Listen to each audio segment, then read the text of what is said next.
Hi, I'm Kaylin, and my mother left me, disabled and helpless, alone in the freezing woods. Imagine lying in the dark, abandoned by the one person who's supposed to protect you. But here's the twist. Someone else was watching every second. And what they saw was just the beginning of years of hidden cruelty, lies, stolen memories, and a family betrayal that runs deeper than you can possibly imagine.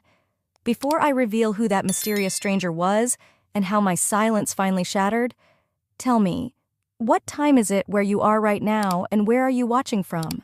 Drop a comment. I'd love to hear your thoughts. The sky was smeared in grays and fading gold, the kind of light that makes everything look colder than it is. I sat in the passenger seat of my mother's Jeep Cherokee, wrapped in a pilled-up cardigan, fingers tucked under my thighs for warmth. She hadn't turned on the heat, and I didn't ask. I'd already learned to stop asking for comfort. She gripped the wheel tight, knuckles white. Her jaw was clenched in that way I knew too well, like she was chewing a grudge she wasn't ready to spit out. I watched her from the corner of my eye, waiting for any sign this trip was more than what it seemed. "Where are we going again?" I asked, trying to sound casual, like I wasn't already bracing for something ugly. She glanced at me once, then back at the road. "It's a surprise," she said flatly. "Trust me." Those two words stuck in my chest like cold gum. Trust me. How many times had she said that before breaking something I couldn't replace? We drove in silence past the last gas station on the outskirts of Louisville. Cell reception died with the radio signal. Trees swallowed the road. My body started to buzz. Not the good kind, but the anxious kind, like my nerves were trying to warn me before my brain caught up. I didn't realize this was the last time I'd ever sit in that car. The tires crunched gravel as she turned onto a narrow dirt road hidden between two rows of skeletal trees. No signage, no lights, just wilderness. She stopped the car abruptly, the jolt rocking me forward. Before I could even unbuckle my seatbelt, she was already out, walking around to my side. She opened my door, leaned in, and without a word, yanked me out of the seat. "What are you— Mom?" My legs buckled, one of them twisting under the weight of my own body. Pain shot up my spine. She tossed a duffel bag onto the dirt beside me. "I'll come back when you're ready to stop making everything about you," she said through gritted teeth. "What?" I croaked, trying to push myself up with trembling arms. "You can't leave me here." But she already was. Her footsteps crunched back to the driver's side. The engine revved. The brake lights blinked red through the trees like warning flares. And then they vanished. Silence. No phone, no signal, no wheelchair. Just my bag, a patch of cold forest floor, and me, half limping, half crawling, watching dusk bleed into night. I should have panicked, but something inside me went still. I reached into my coat pocket, fingers brushing against the soft folds of a green damask handkerchief. My sister's. The last thing she gave me before she moved away and stopped answering calls. I clutched it, not because it could help me, but because I needed to believe someone once cared enough to leave me something. The wind picked up, carrying the scent of wet leaves and something sharp, maybe pine, maybe fear. I scanned my surroundings, trees like prison bars, and just ahead, the dark outline of a wooden structure, an old deer stand. Dragging myself forward, I scraped my palms on the bark and dirt. My legs screamed with each inch, but I didn't stop. I couldn't. Finally, I reached the base of the deer stand. I curled myself underneath it, jacket zipped tight, bag used as a pillow. My breath came in little gasps, fogging the air. Please don't let me die out here. I stared up at the empty platform above and whispered again, more to the night than to God. My fingers tightened around the handkerchief. Then, snap! The crack of a twig. I froze. Was it an animal? The wind? Or someone watching? I pressed my lips together and waited, heart thudding so hard I thought it might give me away. This wasn't the first time she left me behind, but it's the first time I might not come back. The air had turned sharp and still, the kind of stillness that made every breath feel like it didn't belong. I must have passed out for a while because when I opened my eyes, the last sliver of light had slipped away, replaced by a sky so dark it pressed down on me. That's when I heard it. A rustle, not the skitter of leaves in the wind, but the weight of something, or someone, shifting nearby. My heart seized. I held my breath. Then another sound, a short, muffled cough, low and human. That's when I knew I wasn't alone. I twisted my body toward the noise, pain screaming up my side. My hands were numb, but I used my elbows to drag myself toward the tree line. And then I saw them. Boots. Not hiking boots or sneakers. Worn leather boots with thick soles and mud crusted around the edges. They weren't moving, just there, standing in the dark, just beyond the reach of moonlight. "Hello?" My voice cracked, barely louder than a whisper. "Please, help!" He didn't speak, not a word. But I saw him step forward. Tall, broad-shouldered, a hood shadowed his face. He crouched beside me, pulled off his backpack, and handed me a half-empty bottle of water. No introduction, no questions, just water, followed by a thick flannel coat he draped over my shoulders like he knew how cold had burrowed into my skin. I asked again, this time louder. "Who are you? Are you a hunter? What are you doing out here?" Nothing. He kept his eyes low, never making contact, and started building a small fire from fallen branches. His hands worked fast, practiced. He struck flint, and within seconds, tiny flames began to lick up the twigs, casting a soft orange glow between us. The warmth felt unreal, still no words. He handed me a granola bar, the wrapper slightly torn. I didn't hesitate. Hunger was louder than caution. He stayed with me for what felt like an hour, maybe more, but never spoke. Then, just as quietly as he came, he stood, pulled his hood tighter, and disappeared back into the trees. I wanted to call after him, ask him not to leave, but the words caught in my throat. He never looked back. The flames crackled beside me, sending flickers of light across the trunks around me. For the first time, the woods felt less like a death sentence and more like a pause. Like something was holding the night back for just a little while, but I knew it wouldn't last. Meanwhile, miles away in our too-perfect home with its polished hardwood floors and overpriced candles, my mother poured herself a glass of wine. Cressida was sitting at the kitchen island, her nails freshly manicured, scrolling her phone. "Where's Kaylin?" she asked, without looking up. My mother didn't flinch. She ran off. Again, said she needed space. You know how she gets. Her tone was casual, practiced, like she was ordering takeout, not rewriting a human being's reality. "Ugh," Cressida groaned, her fingers already flying across the screen. I knew it. She always ruins everything. And just like that, the lie was folded neatly into the family story. No one questioned it. No one called. No one checked. Back in the woods, I shifted closer to the dying fire. My body still ached, but the worst pain came from something deeper.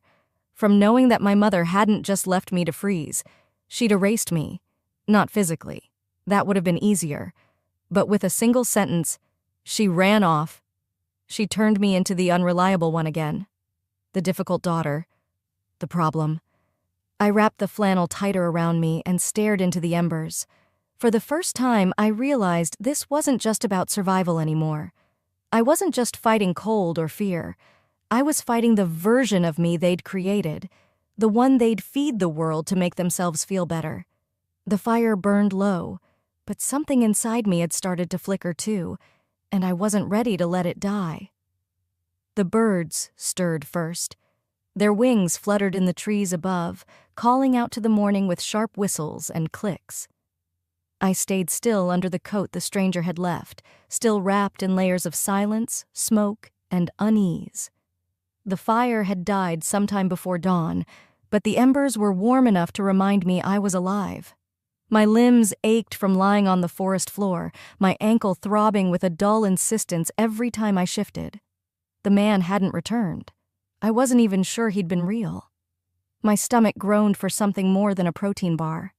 I took a shallow breath, gripping the cold earth with one hand to push myself upright. That's when my mind, starved of comfort, reached backward, back to one of the last times I still tried to belong. It had been spring. My mother had called a family dinner, one of those mandatory everyone be there evenings that felt more like public court than a meal. I remember the roast chicken burning slightly in the oven. The tension was already thick when I walked through the door. After dessert, she stood in the living room and held up her purse like a prop in a soap opera. $600, she declared. Gone. I didn't understand why she was looking at me. Kaylin, did you take it? Her voice wasn't soft. It was loud, deliberate. Everyone froze. No, I said quietly. Of course not. She laughed then, cold and short. That's funny because no one else has reason to. You've been behind on bills, haven't you? I said I didn't take it. Then who? She looked around like an actress performing to an invisible camera. It always ends up being you, doesn't it? I wanted someone to step in. Maybe my cousin Jonah, who I'd once helped hide his report card from Aunt Lucille, but he avoided my eyes. Even Cressida, my sister, stared at her phone like she didn't know me. That night, I'd gone to my room, heart pounding, fists clenched, and that's when I saw her. Cressida, slipping a thick envelope into her leather tote. Our eyes met. She didn't flinch. She just smiled and walked out of the house like she owned it. I said nothing, because it didn't matter. They needed me to be the failure. The scapegoat made their reflections a little easier to look at in the mirror. They loved the lie more than the truth. It kept the family machine humming. And when I tried to protest, I became too sensitive, too dramatic, always the victim. That wasn't the only time they turned my own words into weapons. A few months after that, I came home from physical therapy and found my old journal lying open on the kitchen table. Cressida was reading it aloud. Sometimes I feel like I'm screaming into a void, and no one in this house hears me, she said in this exaggerated, whispery voice, like some tragic actress. Everyone laughed, even Uncle Barry, who used to sneak me candy during card games. Kaylin the poet, he chuckled, so dramatic. I remember standing there frozen. I had drawn in that journal. I'd poured myself into it. It was never meant for their eyes, especially not for their entertainment. Cressida turned one last page and smirked. I just want Mom to see me too. Her voice dripped with mockery. I snatched the notebook from her hands, but the damage was done. That was the night I stopped writing. Now, crouched by dying embers and dirt, I could still hear the echo of their laughter. How easy it was for them to turn my vulnerability into their punchline. My sister didn't need to punch me. Her words bruised better. I rubbed the heel of my palm against my temple, pushing away the bitter weight pressing against my skull. The pain wasn't just physical. It was memory made solid. I tried to stand but cried out at the flare of pain in my ankle. I grabbed a thick branch nearby, using it like a makeshift cane. Every step I took now felt like penance. Not for what I had done, but for what they said I had. I didn't run away, I whispered into the trees. I was discarded. And yet I was still here, somehow, against what they wanted. I was still breathing. A flicker of wind picked up, rattling dry leaves in the underbrush. I turned slowly, keeping my weight off the bad foot. That's when I saw it, something tucked beneath the exposed roots of an oak tree. I limped toward it, a piece of paper, folded, crisp around the edges like it had been placed, not blown. My fingers trembled as I picked it up. Handwriting. My handwriting. A page from that journal they all laughed at. But this one, this page had never left my room. It wasn't burned. It wasn't torn. It was preserved. I scanned the lines I'd written, years ago, heart pounding with a strange mix of dread and wonder. Someone had been reading. Someone who shouldn't have had access. Unless they'd been watching for longer than I knew. The fire had long since burned down, just a soft circle of ash now, but I couldn't stop staring at the page in my hand. It wasn't just any page, it was a sketch I had done when I was 15. A weeping willow, leaning toward a creek bank like it was tired of holding itself up. I remembered that drawing. I'd tucked it between the pages of my journal the night Mom yelled at me for crying during a thunderstorm. Said I was being dramatic. That same night, I had drawn the tree instead of fighting back. But someone had found it. Someone had brought it here. Because now, written on the back in handwriting that wasn't mine, were 6 quiet words. You deserved better. Keep walking. I didn't cry from fear this time. It wasn't the desperation I felt the night she left me. It was something else. Something sharp and soft all at once. Maybe it was the sense that I wasn't completely alone. I tucked the page into my coat and stood, leaning heavily on a branch I'd been using as a makeshift crutch. The sun filtered through the branches now, casting slanted light over the frosted ground. I moved slowly, letting instinct lead, and that's when I noticed them. Small fragments of paper dusting the underbrush like ash from a bonfire. I followed them. Some were barely more than cinders, curling inwards like wounded petals, but others I recognized. Pages from my journal, torn, scorched, scattered deliberately, as if someone had tried to destroy them and then changed their mind. My name was still visible on a few corners. One had the outline of a flower I used to doodle beside every entry, and then there was one that stopped me cold, unburned, whole. It lay folded neatly on the damp ground near the base of a mossy stump. I picked it up with trembling fingers. It was my own handwriting, but I hadn't seen this letter in over 20 years. A letter I had written to myself when I was 12. I had hidden it in the attic between two loose floorboards, my secret promise to future me that things would get better.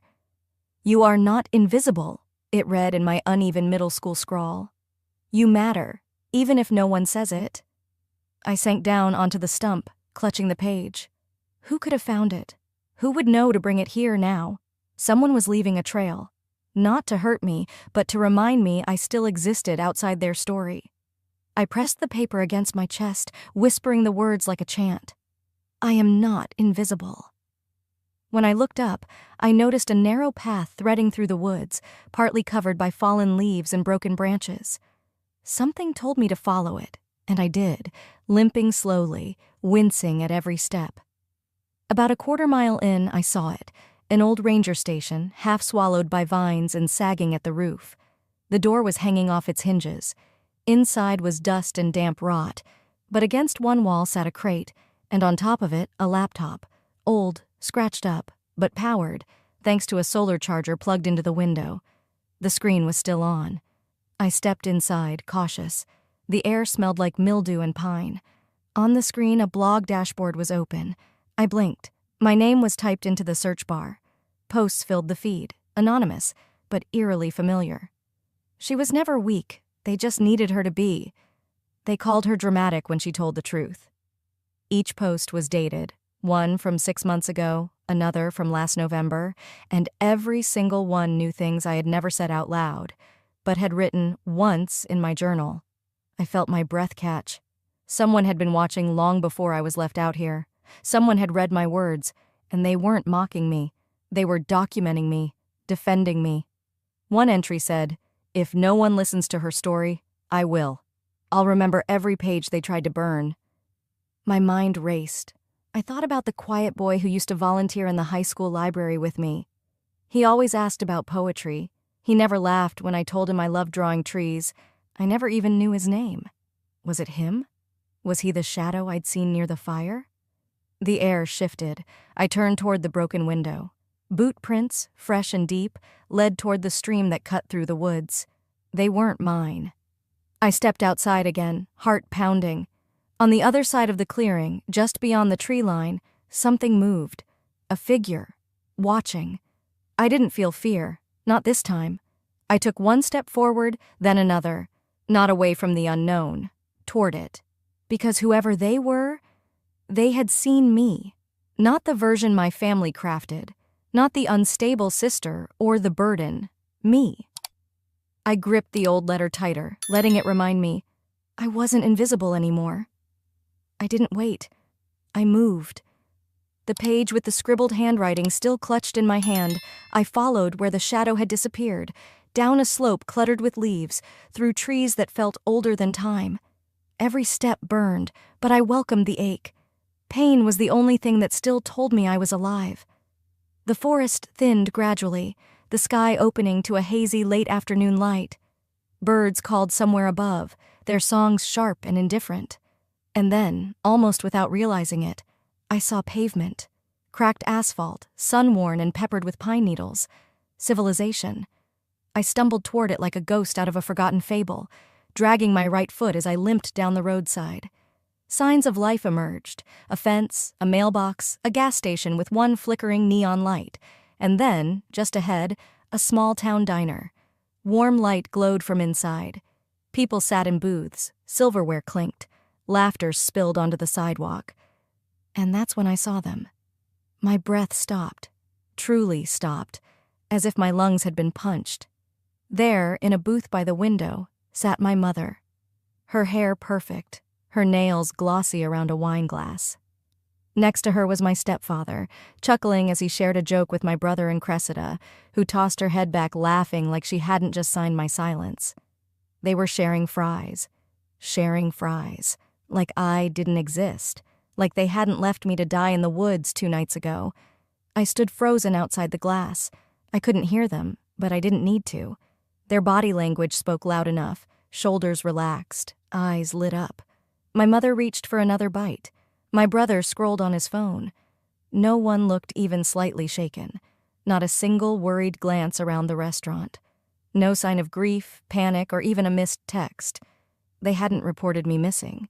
They didn't think I was lost. They meant to leave me. I wasn't someone they were looking for. I was a mistake they'd corrected. And just when I thought I might actually shatter into pieces right there on the sidewalk, I saw her. River. My younger cousin. The one who used to braid my hair on Saturdays and sit next to me at family dinners when no one else did. Her shoulders were tight. She wasn't laughing. Her eyes found mine through the glass. And for a second, the noise disappeared. Everything blurred except her face. Her lips parted. "I'm sorry," she mouthed, slowly, clearly, twice.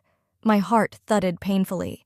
I remembered now, weeks ago, she had walked into the living room while my mom and Cressida whispered in the kitchen. She had paused, lingered. She had heard something. She had known. River had known something was wrong.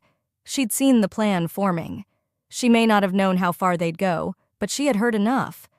And she said nothing. I turned away before my knees gave out. I didn't cry. My body was too dried out for tears. I just walked, past the diner, past the parked cars, past the blinking gas station sign. The town's lights began to fade behind me. Shadows lengthened. I found an old bus shelter a few blocks away, empty, with one broken bench and a rusted trash can overflowing with takeout wrappers. I sat on the edge of the bench and let myself collapse backward. I didn't even care if the wood splintered or if I smelled like the floor of a gas station.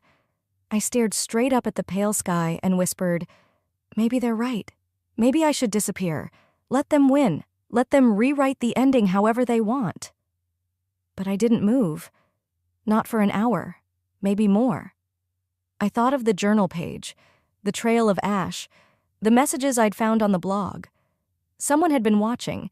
Someone had followed my words, my pain, and chosen to hold it, not erase it. That thought barely clung to me as sleep began to pull me under. Not the gentle kind of sleep, but the kind that follows complete defeat. And then something brushed my shoulder. My eyes opened. A bus driver, mid-50s, kind eyes, weathered uniform, stood beside me, holding out a wool blanket. He didn't ask questions. "You okay, honey?" he said softly. I couldn't speak, but I let him drape the blanket over me, tucking it beneath my chin. And somehow, in that smallest act of care, something stirred. It wasn't forgiveness. It was survival. I wasn't gone yet. I didn't answer him, but when the blanket touched my skin, I remembered what warmth felt like. The bus driver never asked another question.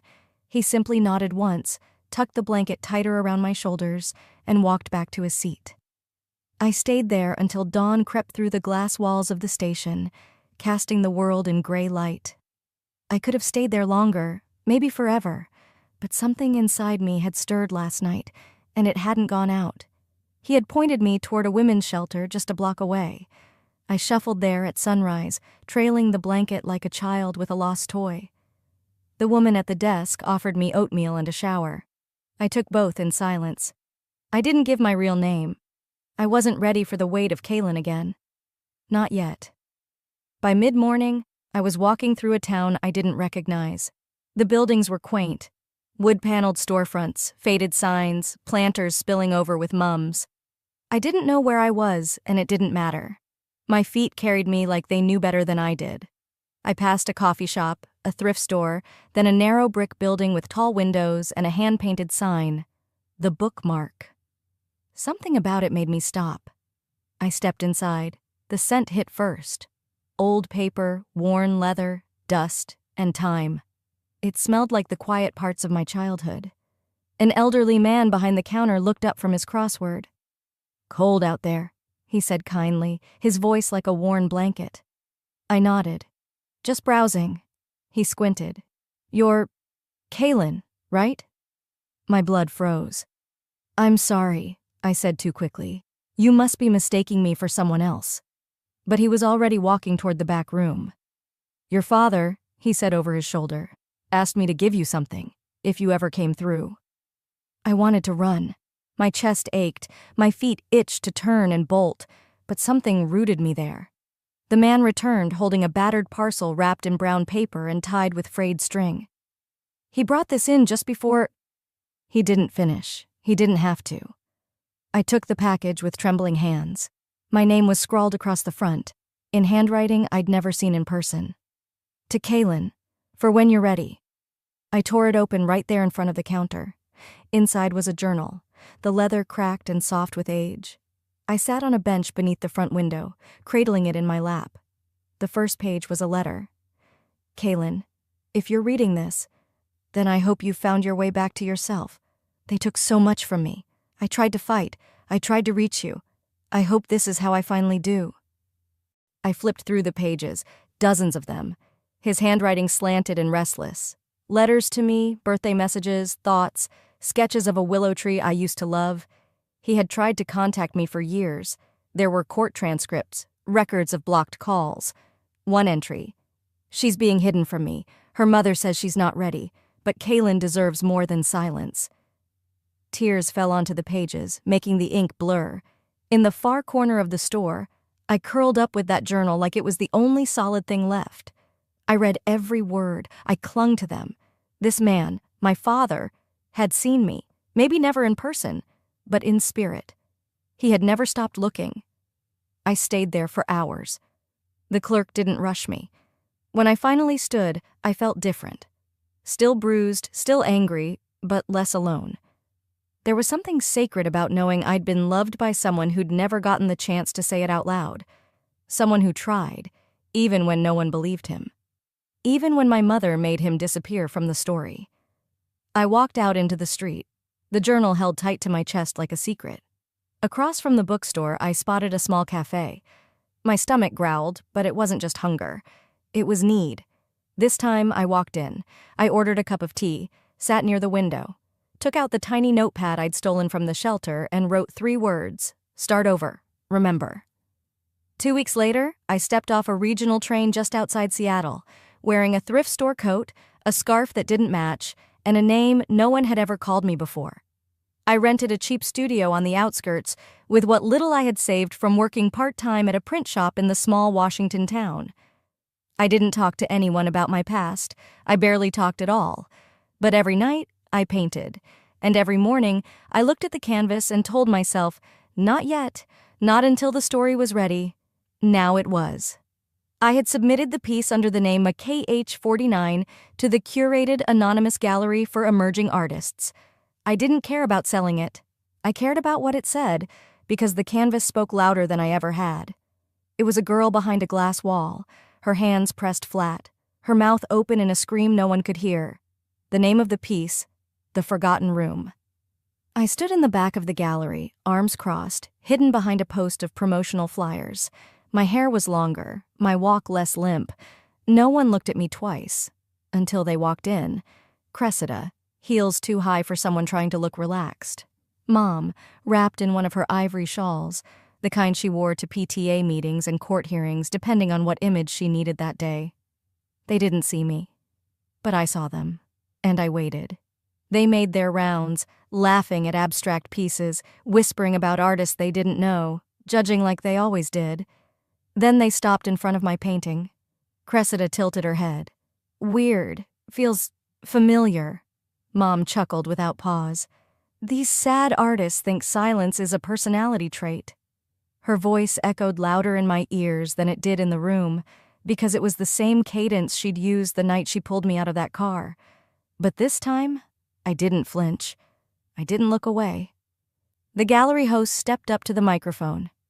"Thank you, everyone, for coming to this year's Emerging Voices Showcase," he said. "Tonight, we'll reveal the names of the artists behind each anonymous work." My fingers tightened around the crumpled tissue in my hand. The host continued, walking toward each piece. Applause followed each name. Then he stopped at mine.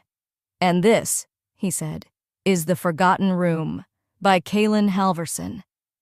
There was a silence so thick the air seemed to solidify. Then a sharp sound, glass hitting the floor.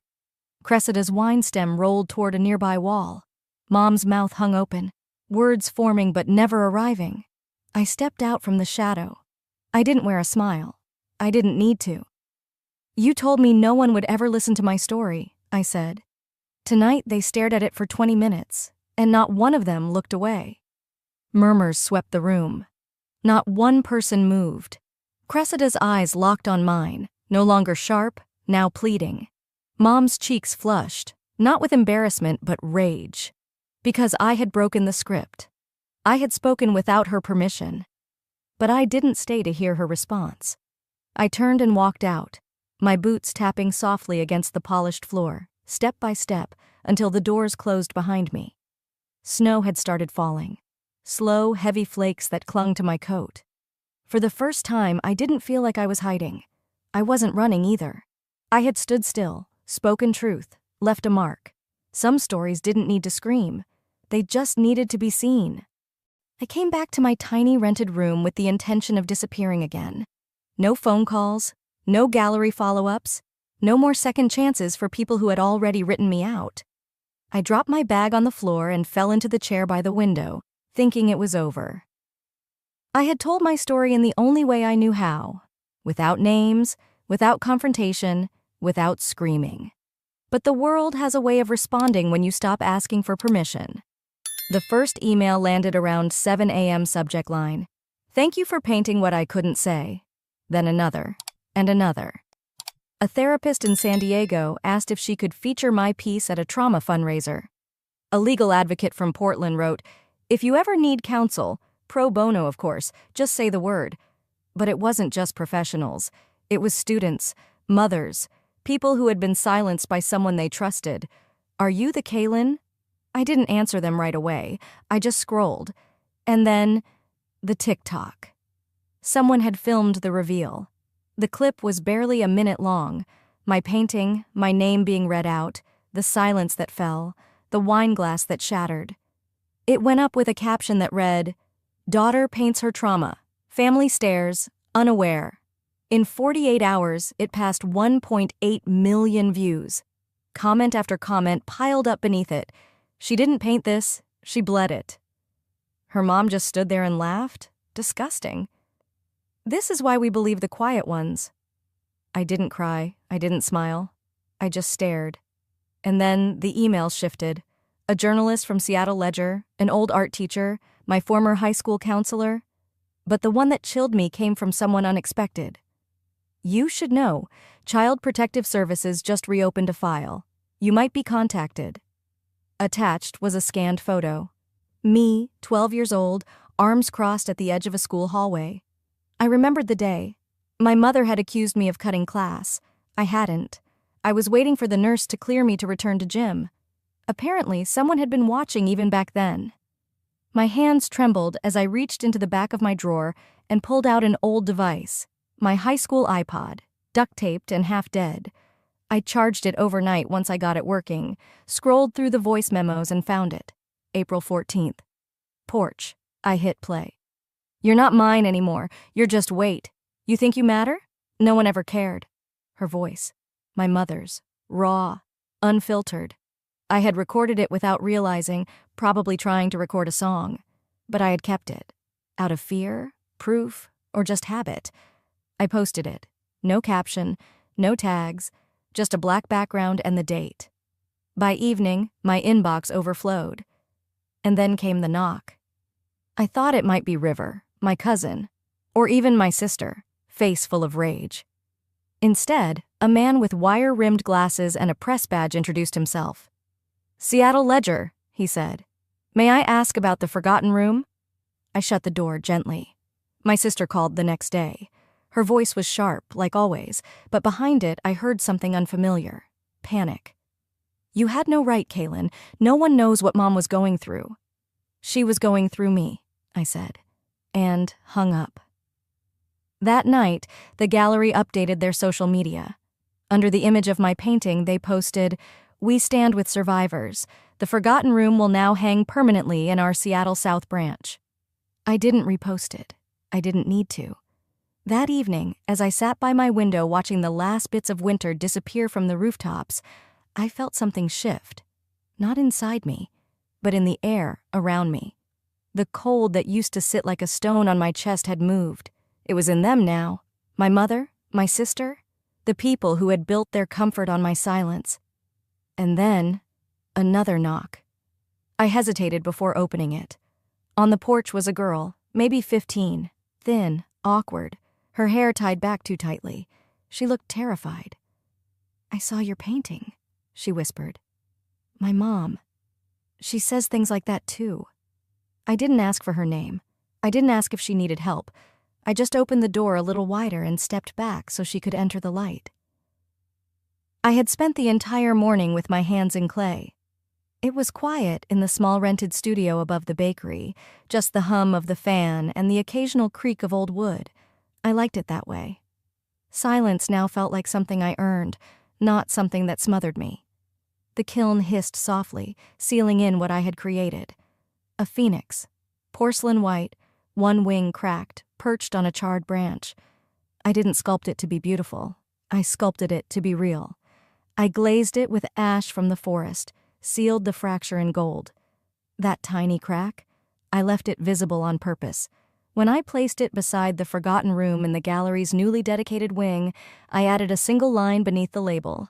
"Not everything broken stays broken." Later that afternoon, walking through a thrift store for no reason other than habit, my fingers brushed over something familiar. A porcelain bird, the same type Mom had shattered the night she accused me of stealing. I held it, light as breath, and for a second the old pain stirred, but didn't settle. I put it back. Didn't need it. Didn't want it. Some things don't need fixing. They just need letting go. The next morning, I opened my email expecting nothing. What I found was short. From her. Subject line, "Enough." The body read, "Stop humiliating this family. You're twisting memories." No, "I'm sorry." No, "Are you okay?" Just the same deflection she always used when truth knocked too loudly. This time, I didn't cry. I didn't get angry. I didn't respond. Her silence used to break me. Now, mine protects me.